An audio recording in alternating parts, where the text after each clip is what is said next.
नमस्कार दोस्तों, मैं अंकुर उपाध्याय स्वागत करता हूं आप सभी का एक बार फिर से अपनी नई वीडियो में। भारतीय बाजार एट डे लो ट्रेड करता हुआ दिख रहा है इस समय, और इसके पीछे दो बड़े कारण हैं, एक फाइनेंशियल लेवल पे, एक डेटा लेवल पे।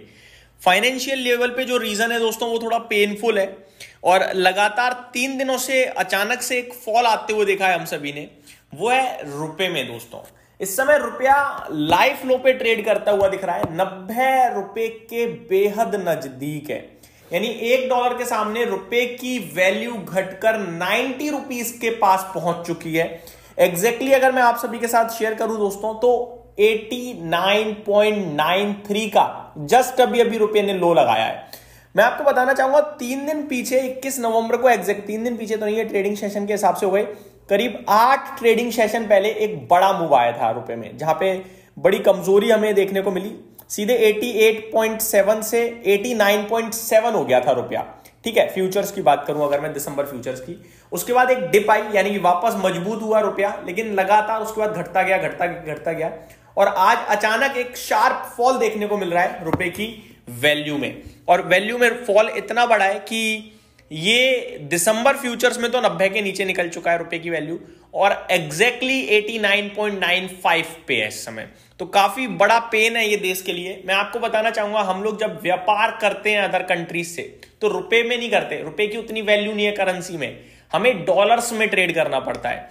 तो जब अब मान के चलो हमें $100 पहले खरीदने थे, तो $100 के लिए हमें पैसे देने पड़ रहे थे जब 88 था, तो 8800 रुपए, लेकिन आज की डेट में हमें देने पड़ेंगे 9000। ये आपको और मुझे $200 का फर्क लग रहा है, लेकिन ये $100 में काम नहीं होता, ये हंड्रेड्स ऑफ बिलियंस में काम होता है। तो वो एक देश की इकोनॉमी के लिए झटका है। दैट मीन्स गवर्नमेंट पहले जितना खर्चा कर रही थी सेम प्रोडक्ट को बाय करने के लिए, अभी सेम प्रोडक्ट को बाय करने के लिए ज्यादा खर्चा करना पड़ेगा, क्योंकि रुपए की कीमत घट गई है। अब ये रुपए की कीमत क्यों घट रही है, ये अपने आप में एक सवाल है, क्योंकि रुपए की वैल्यू तब घटती है जब इकोनॉमी या तो खराब कर रही हो या नोट ज्यादा छाप रही हो कंट्री। तो यहां पे शायद यही रीजन हो सकता है कि हमने सबसे पहले रेट कट करना शुरू कर दिए थे, और जब हम रेट कट करते हैं तो करेंसी कहीं ना कहीं बाजार में घूमती है, तो वो वैल्यू कम होती है उसकी। ये सारी चीजें हमने चाइना के साथ भी देखी थी, ये सारी चीजें हमने यूएस के साथ भी देखी थी बहुत पहले, जब हमारा बाजार आउट परफॉर्म करता था और यूएस नहीं कर पा रहा था। बट खैर छोड़ते हैं अभी इसको। रुपए में बहुत बड़ी वीकनेस बनते हुए दिख रही है, जिसकी वजह से बाजार है नीचे। अब दूसरा डेटा मैं आपके साथ शेयर करूं, तो वो है ऑप्शन चेन का डेटा, जो आज का है, क्योंकि आज है एक्सपायरी। मैं आपको डेटा बताना चाहूंगा, जो डेटा मेरे पास इस समय है ऑप्शन चेन के माध्यम से, बड़ी तेजी से बदल रहा है, लेकिन करंट सिचुएशन ऐसी है जो बता रही है कि 26,000 एकमात्र हमारे लिए बड़ा सपोर्ट है। अभी हम 26,050 पे हैं। 26,000 ऐसा लग रहा है कि सपोर्ट ले लेगा मार्केट, क्योंकि 3,36,00,000 का वॉल्यूम आज ओआई इन चेंज है, यानी ओपन इंटरेस्ट में बदलाव हुआ है। 3.3 करोड़ आप कह सकते हो सिंपल शॉर्ट भाषा में, और ओवरऑल जो डेटा डेवलप हो रहा है वो 5.5 करोड़ वॉल्यूम्स ट्रेड कर चुके हैं। यानी ये वो लोग हैं जो चाहते हैं बाजार 26,000 के नीचे ना निकले। वहीं दूसरी तरफ अगर मैं आप सभी के साथ बात करूं कॉल राइटर्स के बारे में, तो ये भाई बहुत एग्रेसिव है यार। सबसे पहले तो मैं आपको बताना चाहूंगा 26,100 पे कितना खतरनाक डेटा है। मॉर्निंग से जब से हम 26,100 के नीचे निकले, हम 26,100 के पार वापस गए नहीं है, और जा भी नहीं पाएंगे 3:10 तक। उसके बाद जा सकते हैं नो डाउट। क्यों नहीं जा पाएंगे मैं बताता हूं। 6,60,00,000 वॉल्यूम आज खड़े हुए हैं जिन्होंने 26,100 की कॉल बेच दी। 6,60,00,000 ओवरऑल फिगर है 7 करोड़ का। तो जितने टोटल वॉल्यूम्स हैं उसमें से सारे के सारे आज ही हैं। ये अपने आप पोजीशन कट जाएंगी 3:10-15 पे। जैसे ही पोजीशन कटेंगी बाजार ऊपर आ सकता है, नोट माई वर्ड्स।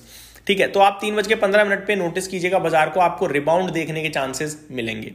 उसके बाद अगर मैं 26,050 की भी बात करूं, तो भी 2.5 करोड़ वॉल्यूम ट्रेड कर चुका है, जो चाहता है 26,050 के भी नीचे ही रहे निफ्टी, और 26,000 पे भी उतना वॉल्यूम ट्रेड नहीं हुआ है। तो शायद 26,000 एज अ सपोर्ट काम कर जाएगा। 26,100, 26,150, 26,200, 26,050 ये पार करना बहुत मुश्किल दिख रहा है आज ऑप्शन चेन के डेटा के माध्यम से। निफ्टी अभी ट्रेड कर रहा है 26,065 पे। पॉसिबिलिटीज हैं 26,100 के बीच में ही कहीं भी एक्सपायरी हो सकती है, और पॉसिबिलिटीज ये भी है कि एक्सपायरी होते ही जो आखिरी के 15 मिनट बचते हैं उसमें हम लोग 26,100 के पार वापस निकल सकते हैं। ये तो क्या डेटा। एक बार ग्लोबल लेवल पे मैं आप सभी के साथ चीजें शेयर करना चाहूंगा कि कैसे संकेत आ रहे हैं, क्योंकि बहुत ज्यादा पेन में दिख रहा है हमारा रुपया। तो साथ ही साथ डॉलर भी कमजोर हो रहा है, जो डॉलर इंडेक्स है वो भी दोबारा 100 के पार पहुंचते हुए दिख रहा है हमें।